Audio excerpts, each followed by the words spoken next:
அனைவருக்கும் வணக்கம். இந்த வீடியோவில் வந்து நம்ம டிஎன்டிஐபிஆரில் தினம் ஒரு கேள்வி சரிங்களா, அதில் கேட்கப்பட்ட கொஸ்டின் நம்பர் 141 150 வரைக்கும் இருக்கக்கூடிய அந்த கொஸ்டின் வந்து என்னென்ன கொஸ்டின் வந்து கேட்டிருக்காங்க, அதற்கான ஆன்சர் என்ன அப்படிங்கிறத வந்து டீட்டெயிலாக வந்து பார்க்கலாம். கொஸ்டின் நம்பர் 141 பாருங்கள். தமிழ்நாட்டில் டீப் டெக் ஸ்டார்ட் அப்பை ஊக்குவிக்கும் ஐடிஎன்டி ஹப்பின் மண்டல மையம் அமைந்துள்ள இடங்கள் என்னென்ன அப்படின்னு சொல்லிட்டு கேட்டிருக்காங்க. இதற்கான ஆன்சர் பார்த்தீங்கன்னா ஆப்ஷன் ஏ தான் சரிங்களா. மதுரை, திருச்சி, கோவை சரிங்களா. ஸோ இந்த 3 இடங்களில் தான் பார்த்தீங்கன்னா இந்த ஐடிஎன்டி அப்படின்னுடைய இந்த மண்டல மையம் அப்படிங்கிறது வந்து அமைக்கப்பட்டிருக்கு. ஆக்சுவலாக இந்த ஐடிஎன்டி ஹப் அப்படிங்கிறது வந்து எதுக்காக அமைச்சிருப்பாங்க அப்படின்னா, இதனுடைய டெஃபினேஷன் பார்த்தீங்கன்னா தமிழ்நாடு டெக்னாலஜி ஹப் அப்படிங்கிறதா சரிங்களா. இது வந்து ஒரு தொழில்நுட்ப மையம். இது எதுக்காக வந்து இதை அமைச்சிருப்பாங்க அப்படின்னா, தொழில்நுட்பங்களில் வந்து ஒரு புதுமைகளை வந்து ஏற்படுத்தணும். அதாவது வந்து பார்த்தீங்கன்னா, இந்த வளர்ந்து வரக்கூடிய இந்த தொழில்நுட்பங்கள் மூலமாக புதிய கண்டுபிடிப்புகளை வந்து கண்டுபிடிக்கணும் அப்படிங்கிறதுக்காகவும், அதை வந்து ஊக்குவிக்கணும் அப்படிங்கிறத நோக்கமாக கொண்டு அமைக்கப்பட்டது தான் பார்த்தீங்கன்னா இந்த ஐடிஎன்டி ஹப் அப்படின்னு சொல்லக்கூடிய இந்த தொழில்நுட்ப மையம். இது குறிப்பாக எதில் வந்து கவனம் செலுத்துறாங்க அப்படின்னா, ஏஐ ஆர்டிஃபிஷியல் இன்டெலிஜென்ஸ் சொல்லக்கூடிய இந்த செயற்கை நுண்ணறிவு இந்த தொழில்நுட்பங்கள்லையும் குவாண்டம் கம்ப்யூட்டிங் அப்படின்னு சொல்லுவாங்க சரிங்களா. குவாண்டம் கம்ப்யூட்டிங் சொல்லக்கூடிய இந்த தொழில்நுட்பங்களில் தான் பார்த்தீங்கன்னா இந்த ஐடிஎன்டி ஹப் அப்படிங்கிறது வந்து கவனம் செலுத்திட்டு இருக்காங்க. ஸோ ஆக்சுவலாக வந்து இது உருவாக்கப்படுறதோட மிக முக்கியமான நோக்கம்னா, இந்த தொழில்நுட்பங்களை வந்து பயன்படுத்தி மாநிலங்களில் இருக்கக்கூடிய இந்த சவால்கள் மற்றும் பிரச்சனைகளுக்கு வந்து தீர்வு காணணும் அப்படிங்கிறத நோக்கமாக கொண்டு தான் பார்த்தீங்கன்னா இதை வந்து தொடங்கியிருப்பாங்க. இது வந்து பார்த்தீங்கன்னா 2022-23 இந்த பட்ஜெட்டில், தமிழ்நாட்டினுடைய இந்த பட்ஜெட்டில் பார்த்தீங்கன்னா அறிவிச்சிருப்பாங்க ஆக்சுவலாக சரிங்களா. எங்கன்னா சென்னையில் வந்து இந்த தொழில்நுட்ப மையம் வந்து தொடங்கப்படும் அப்படின்னு சொல்லிட்டு ஒரு 54 கோடி முதலீட்டில் வந்து உருவாகும் அப்படின்னு வந்து சொல்லியிருப்பாங்க.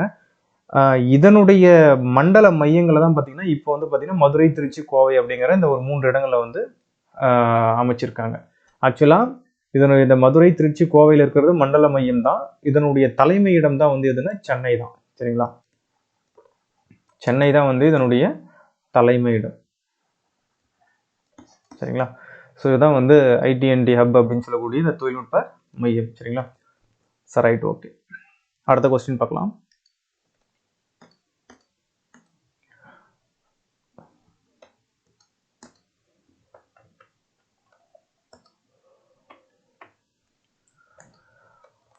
கொஸ்டின் நம்பர் 142 பாருங்க. தமிழ்நாட்டில் செமிகண்டக்டர் பூங்கா அமையவிருக்கும் நகரம் எங்க அப்படின்னு சொல்லிட்டு கேட்டிருக்காங்க. இதற்கான ஆன்சர் பார்த்தீங்கன்னா ஆப்ஷன் சி தான், சூலூர் மற்றும் பல்லடம் சரிங்களா. சூலூர் மற்றும் பல்லடம் அப்படிங்கிற இந்த இடங்கள்ல தான் பார்த்தீங்கன்னா செமிகண்டக்டர் பூங்கா அப்படிங்கிறது வந்து அமைக்க இருக்காங்க சரிங்களா. ஸோ ஆக்சுவலாக வந்து இந்த சூலூர் அப்படிங்கிறது கோயம்புத்தூர் டிஸ்ட்ரிக்ட், பல்லடம் வந்து திருப்பூர் டிஸ்ட்ரிக்ட் சரிங்களா. சூலூர் கோயம்புத்தூர் டிஸ்ட்ரிக்ட், பல்லடம் திருப்பூர் டிஸ்ட்ரிக்ட், இந்த 2 இடங்கள்ல செமிகண்டக்டர் பூங்கா வந்து அமைக்க இருக்காங்க சரிங்களா. ஞாபகம் வச்சு. அடுத்த கொஸ்டின் பார்க்கலாம். கொஸ்டின் நம்பர் 143 பாருங்க. பவானி போர், ஓடாநிலை போர், அரச்சலூர் போர் என்று அந்நியரான ஆங்கிலேயரை எதிர்த்து போரிட்ட தீரன் சின்னமலையின் நம்பிக்கைக்குரிய தளபதி யாரு அப்படின்னு சொல்லிட்டு கேட்டிருக்காங்க. இதற்கான ஆன்சர் பார்த்தீங்கன்னா ஆப்ஷன் ஏ தான் சரிங்களா, மாவீரன் பொல்லான் அப்படிங்கிறவர் தான். ஆக்சுவலாக வந்து பார்த்தீங்கன்னா இந்த மாவீரன் பொல்லான் அப்படிங்கிறவருக்கு தமிழ் வளர்ச்சி மற்றும் செய்தித்துறை சார்பில் பார்த்தீங்கன்னா ஈரோட்டில் ஒரு சிலை வந்து திறந்து வச்சிருப்பாங்க சரிங்களா. ஈரோட்டில் வந்து ஒரு சிலை திறந்து வச்சிருப்பாங்க. 4,90,00,000 மதிப்பீட்டில் வந்து அந்த சிலையை வந்து திறந்து வச்சிருப்பாங்க. சுதந்திர போராட்ட வீரர் தீரன் சின்னமலையின் நம்பிக்கைக்குரிய படைத்தளபதி சுதந்திர போராட்ட வீரர் யாருன்னா இந்த பொல்லான் தான், மாவீரன் பொல்லான் அப்படிங்கிறவர். சரி, ஞாபகம் வச்சுக்கோங்க. Sir right, okay. அடுத்த கொஸ்டின் பார்ப்போம். கொஸ்டின் நம்பர் 144 பாருங்க. மாணவர்களிடமும் ஆசிரியர்களிடமும் கற்றல் எல்லைகளை விரிவுபடுத்தி நவீன கற்பித்தல் முறைகளையும் தொழில்நுட்பத்தையும் அறிமுகப்படுத்துவது எது அப்படின்னு சொல்லிட்டு கேட்டிருக்காங்க. நான் முதல்வன் திட்டமா, இல்லை தகைசால் பள்ளிகளா, இல்லை நலம் நாடி செயலியா, அல்லது மாதிரி பள்ளிகளா அப்படின்னு சொல்லி கேட்டிருக்காங்க. இதற்கான ஆன்சர் பார்த்தீங்கன்னா ஆப்ஷன் பி தான், தகைசால் பள்ளிகள் தான் சரிங்களா. அதை இங்கே கொடுத்துருக்காங்க பாருங்க. இந்த தகைசால் பள்ளிகள் அப்படிங்கிறத பொறுத்த வரைக்கும் மாணவர்கள் மற்றும் ஆசிரியர்களிடையே கற்றல் எல்லைகளை விரிவுபடுத்த இப்பள்ளிகள் தளமாக விளங்குகிறது அப்படின்னு சொல்லியிருக்காங்க. இந்த தகைசால் பள்ளிகளை பொறுத்த வரைக்கும் நம்ம தமிழ்நாட்டில் 28 மாவட்டங்களில் பார்த்தீங்கன்னாக்கா அமைக்கப்பட்டிருக்கு. ஒரு மாவட்டத்துக்கு ஒரு பள்ளிகள் வீதம் மொத்தம் 28 மாவட்டங்களில் 28 தகைசால் பள்ளிகள் அப்படிங்கிறது வந்து ஏற்படுத்தப்பட்டிருக்கு அப்படிங்கிறத வந்து குறிப்பிட்டிருக்காங்க. இதுக்காக பார்த்தீங்கன்னா ஒரு 100 கோடி, சுமார் வந்து ஒரு 100 கோடி வந்து செலவு பண்ணியிருக்காங்க அப்படிங்கிறதையும் வந்து சொல்கிறாங்க. நம்மளுக்கு தேவை மாணவர்களிடமும் ஆசிரியர்களிடமும் கற்றல் எல்லைகளை விரிவுபடுத்தி அல்லது நவீன கற்பித்தல் முறைகளையும் தொழில்நுட்பத்தையும் அறிமுகப்படுத்துவது எதுனா தகைசால் பள்ளிகள் அப்படிங்கிறது ஒன்று தெரிஞ்சுக்கிறோம். இந்த தகைசால் பள்ளிகள் அப்படிங்கிறது மொத்தம் 28 தகைசால் பள்ளிகள் அப்படிங்கிறது வந்து நம்ம தமிழ்நாட்டில் இருக்கு. 28 மாவட்டங்கள்ல இருக்கு. ஒரு மாவட்டத்துக்கு ஒரு தகைசால் பள்ளி அப்படின்னு சொல்லிட்டு மொத்தம் 28 தகைசால் பள்ளிகள் வந்து தமிழ்நாட்டில் இருக்கு அப்படிங்கிறத வந்து தெரிஞ்சுக்கணும். சரியா? சரி, ரைட். வைக்க அடுத்த கொஸ்டின் பார்க்கலாம். கொஸ்டின் நம்பர் 145 பாருங்க. FICCI வழங்கிய இந்தியா ஸ்போர்ட்ஸ் அவார்ட்ஸ் 2025 விளையாட்டு மேம்பாட்டுக்கான சிறப்பு அங்கீகாரம் என்ற விருதை பெற்ற மாநிலம் எது அப்படின்னு சொல்லி கேட்டிருக்காங்க. இதற்கான ஆன்சர் பார்த்தீங்கன்னா ஆப்ஷன் டி தான், தமிழ்நாடு அப்படிங்கிறது தான் பார்த்தீங்கன்னா இதற்கான ஆன்சர். சரிங்களா? ஸோ இந்தியா ஸ்போர்ட்ஸ் அவார்டு 2025 விளையாட்டு மேம்பாட்டுக்கான சிறப்பு அங்கீகாரம் அப்படிங்கிற ஒரு விருதை வந்து தமிழ்நாடு வந்து வாங்கியிருக்கு 2025. சரிங்களா? ஞாபகம் வச்சு. அடுத்த கொஸ்டின் பார்க்கலாம். Question number 146. இதை பாருங்க. தமிழ்நாட்டில் நடைபெறும் 14வது ஆடவர் ஹாக்கி இளையோர் உலக கோப்பை போட்டி நடைபெறும் இடங்கள் எது அப்படின்னு சொல்லிட்டு கேட்டிருக்காங்க. ஆக்சுவலாக இது நடந்து முடிஞ்சிருச்சு. எங்கே அப்படின்னு சொல்லிட்டு பார்த்தீங்கன்னா சென்னை மற்றும் மதுரை தான். சரிங்களா? இதற்கான ஆன்சர். இந்த 14வது பார்த்தீங்கன்னா இந்த ஆடவருக்கான இந்த ஹாக்கி ஜூனியர் வேர்ல்டு கப் அப்படிங்கிறத பொறுத்த வரைக்கும் 2025 நடந்திருக்கும். சரிங்களா? 2025 நவம்பர் 28 இருந்து டிசம்பர் 10 வரைக்கும். சரிங்களா? நவம்பர் 28 இருந்து டிசம்பர் 10 வரைக்கும் 2025 இந்த 14வது அந்த ஆடவர் ஹாக்கி, சரிங்களா, அந்த ஜூனியர் வேர்ல்டு கப் அப்படிங்கிறது வந்து நடந்திருக்கும். இதில் வெற்றி பெற்ற நாடு எதுனா ஜெர்மனி. சரிங்களா? சரிங்களா? இது வந்து இவங்க தான் வந்து இந்த கோப்பையை வின் பண்ணியிருப்பாங்க. ரன்னர் அப் யாரு அப்படின்னா ஸ்பெயின். சரிங்களா? ஞாபகம் வச்சுக்கோங்க. சரிதானே? அடுத்த கொஸ்டின் பார்க்கலாம். கொஸ்டின் நம்பர் 147 பாருங்க. தினமும் ஒரு கேள்வியில் HIV எய்ட்ஸ் பாதிக்கப்பட்ட குழந்தைகளின் ஊட்டச்சத்து, கல்வி மற்றும் மருத்துவ தேவைகளை பூர்த்தி செய்ய தமிழ்நாடு அரசு வழங்கும் மாதாந்திர நிதி உதவி எவ்வளவு அப்படின்னு சொல்லிட்டு கேட்டிருக்காங்க. இதற்கான ஆன்சர் பார்த்தீங்கன்னா ஆப்ஷன் சி, 1000 அப்படிங்கிறது வந்து மாதம் வந்து பார்த்தீங்கன்னா உதவித்தொகை வந்து கொடுக்குறாங்க. யாருக்கு அப்படின்னு சொல்லிட்டு பார்த்தீங்கன்னா இந்த HIV தொற்றால் பாதிக்கப்பட்ட பெற்றோர்களுடன் வசிக்கக்கூடிய அந்த குழந்தைகளுக்கு 18 வயதுக்கு உட்பட்ட அந்த குழந்தைகளுக்கு பார்த்தீங்கன்னா 1000 ரூபாய் கொடுக்குறாங்க. எதுக்காகனா அந்த குழந்தைகளுடைய ஊட்டச்சத்து மற்றும் கல்வி, மருத்துவ இந்த தேவைகளுக்காக பார்த்தீங்கன்னா தமிழ்நாடு அரசு சார்பில் பார்த்தீங்கன்னா 1000 அப்படிங்கிறது வந்து நிதி உதவி வந்து கொடுக்குறாங்க. சரிங்களா? நம்ம தமிழ்நாட்டில் பொறுத்த வரைக்கும் பார்த்தீங்கன்னா எத்தனை பேர் வந்து இந்த திட்டத்தின் மூலமாக அந்த நிதி உதவி வந்து வாங்குறாங்கன்னா கிட்டத்தட்ட 7618 பேர், சரிங்களா, HIV தொற்றால் வந்து பாதிக்கப்பட்டிருக்கிறதாகவும் இந்த திட்டத்தின் கீழே அவர்களுடைய குழந்தைகள் பார்த்தீங்கன்னாக்கா மாதம் வந்து 1000 அப்படிங்கிறது வந்து உதவித்தொகையை வந்து வாங்குறாங்க. சரிங்களா? ஞாபகம் வச்சுக்கோங்க. அன்பு கரங்கள் திட்டத்தில் பார்த்தீங்கன்னா 2000, இந்த திட்டத்தில் வந்து 1000 ரூபாய் அப்படிங்கிறத வந்து வாங்குறாங்க. சரிங்களா? சரி, ரைட். ஓகே. அடுத்த கொஸ்டின் பார்க்கலாம். கொஸ்டின் நம்பர் 148 பாருங்க.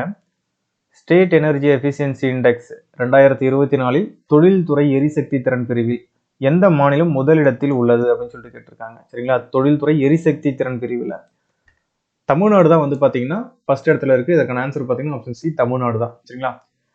கிட்டத்தட்ட பார்த்தீங்கன்னா 55.3% தமிழ்நாடு கொடுத்துருக்காங்க பாருங்க. அந்த ஸ்டேட் செக்யூரிட்டி ரிமார்க்கபிள் 55.3%, இந்த ஹையஸ்ட் இந்த என்டையர் கண்ட்ரி, அதாவது சரிங்களா இந்த கண்ட்ரிலேயே, அதாவது இந்தியாவிலேயே பார்த்தீங்கன்னா அதிகபட்சமான பாயிண்ட்ஸ் வச்சிருக்கிறது எதுன்னு பார்த்தீங்கன்னா தமிழ்நாடு தான். சரிங்களா? அதாவது ஸ்டேட் எனர்ஜி எஃபிஷியன்சி இண்டெக்ஸ், சரிங்களா, 2024 எந்த மாநிலம் அப்படிங்கிறது வந்து இந்த எரிசக்தி பிரிவில் வந்து பார்த்தீங்கன்னாக்கா முதலிடத்தில் இருக்குன்னா தமிழ்நாடு, செகண்ட் பாருங்க சத்தீஸ்கர், சரிங்களா, தேர்டு தான் வந்து ஆந்திரா இருக்கு, ஒடிசா, அதுக்கப்புறம் பார்த்தீங்கன்னா மத்திய பிரதேசம், திரிபுரா. நீங்கள் நம்ம ஃபஸ்ட்டு செகண்டை மட்டும் ஞாபகம் வச்சுக்கலாம். First Tamil Nadu, second Chhattisgarh. சரிங்களா? பாருங்க, தமிழ்நாட்டுக்கும் சத்தீஸ்கருக்கும் பார்த்தீங்கன்னா எவ்வளோ டிஃப்ரெண்ட் இருக்கு பாருங்க. சத்தீஸ்கர் 29 தான் இருக்கு, ஆனால் தமிழ்நாடு 55.3% அப்படிங்கிறது இருக்கு. ஹியூஜ் பாயிண்ட்ஸ் வச்சிருக்காங்க. சரிங்களா? சரி, ரைட். ஓகே. அடுத்த கொஸ்டின் பார்க்கலாம். கொஸ்டின் நம்பர் 149 பாருங்க. நலம் காக்கும் ஸ்டாலின் திட்டத்தின் கீழ் இதுவரை நடத்தப்பட்ட 632 முகாம்களில் எவ்வளவு மக்கள் பயனடைந்திருக்கிறார்கள் அப்படின்னு சொல்லிட்டு கேட்டிருக்காங்க. சரிங்களா? இதற்கான ஆன்சர் பார்த்தீங்க அப்படின்னாக்கா 9,86,732 பேர் வந்து பார்த்தீங்கன்னா இந்த நலம் காக்கும் ஸ்டாலின் அப்படிங்கிற திட்டத்தின் மூலமாக பயனடைஞ்சிருக்காங்க அப்படின்னு சொல்லியிருக்காங்க. இது வரைக்கும் எத்தனை முகாம் நடத்தியிருக்காங்க அதையும் வந்து தெரிஞ்சுக்கோங்க. 632 அப்படிங்கிறது வந்து சொல்லியிருக்காங்க. ஆக்சுவலாக இந்த நலம் காக்கும் ஸ்டாலின் அப்படிங்கிற திட்டத்தை பொறுத்த வரைக்கும் எதுக்காக கொண்டு வந்திருப்பாங்க அப்படின்னு சொல்லிட்டு பார்த்தீங்கன்னா, பொதுமக்களுக்கு அவர்கள் இருப்பிடத்திற்கே சென்று முகாம்கள் மூலமாக அவர்களுக்கு பார்த்தீங்கன்னா முழு உடல் பரிசோதனை, சரிங்களா, முழு உடல் பரிசோதனை செய்வதை நோக்கமாக கொண்ட திட்டம் தான் பார்த்தீங்கன்னா இந்த நலம் காக்கும் ஸ்டாலின் அப்படிங்கிற அந்த திட்டம். இந்த திட்டம் வந்து எப்போ வந்து தொடங்கியிருப்பாங்க அப்படின்னா, இப்போ ரீசெண்டாக இப்போ 2025 லாஸ்ட்டில் பார்த்தீங்கன்னா ஆகஸ்ட் 2, சரிங்களா. இப்போ நலம் காக்கும் ஸ்டாலின் அப்படிங்கிற அந்த திட்டம் தொடங்கப்பட்டது ஆகஸ்ட் 2, 2025. அதனுடைய நோக்கம் என்னன்னா, அதாவது பார்த்தீங்கன்னா பப்ளிக்கு, அதாவது மக்களுக்கு பார்த்தீங்கன்னா முழு உடல் பரிசோதனையை வந்து மேற்கொள்ளணும், அவர்களுடைய இருப்பிடத்திற்கு சென்று முகாம்கள் அமைச்சு, சரிங்களா. இதுதான் இந்த திட்டத்தினுடைய முக்கியமான நோக்கம். இது வரைக்கும் பார்த்தீங்கன்னா 9,86,732 பயனாளிகள் பார்த்தீங்கன்னா இந்த திட்டத்தின் கீழே பயனடைஞ்சிருக்காங்க அப்படிங்கிறதையும் தெரிஞ்சுக்கணும். Sir right, okay. அடுத்த கொஸ்டின் பார்க்கலாம். கொஸ்டின் நம்பர் 150 பாருங்க. தமிழ்நாட்டில் எந்த வேளாண் பொருட்களுக்கு சமீபத்தில் புவிசார் குறியீடு GI டேக் அப்படிங்கிறது அங்கீகாரம் வந்து வழங்கப்பட்டுள்ளது அப்படின்னு சொல்லிட்டு கேட்டிருக்காங்க. இதற்கான ஆன்சர் பார்த்தீங்கன்னா ஆப்ஷன் ஏ தான், தூய மல்லி அரிசி அப்படிங்கிறது, சரிங்களா. இது எங்கே விளையுதுன்னா தஞ்சாவூர்ல, சரிங்களா. ரைட். இது மட்டும் இல்லாமல் இன்னும் ஒரு சில பொருட்களுக்கும் பார்த்தீங்கன்னா GI டேக், அதாவது புவிசார் குறியீடு அப்படிங்கிறது கொடுத்துருக்காங்க. ஈரோட்டில் பார்த்தீங்கன்னா கவுந்தபாடி நாட்டு சர்க்கரை அப்படிங்கிறதுக்கும், கடலூரில் பண்ருட்டி பலாப்பழம் அப்படிங்கிறதுக்கும், சரிங்களா. அதுலேயே பார்த்தீங்கன்னா பண்ருட்டி முந்திரி, கடலூரில் 2, பண்ருட்டி பலாப்பழம், பண்ருட்டி முந்திரி. அப்புறம் பெரம்பலூரில் பார்த்தீங்கன்னா செட்டிக்குளம் சின்ன வெங்காயம் அப்படிங்கிறதுக்கு, தஞ்சாவூரில் தூயமல்லி அரிசி பார்த்துருக்கோம் இப்போ தான்.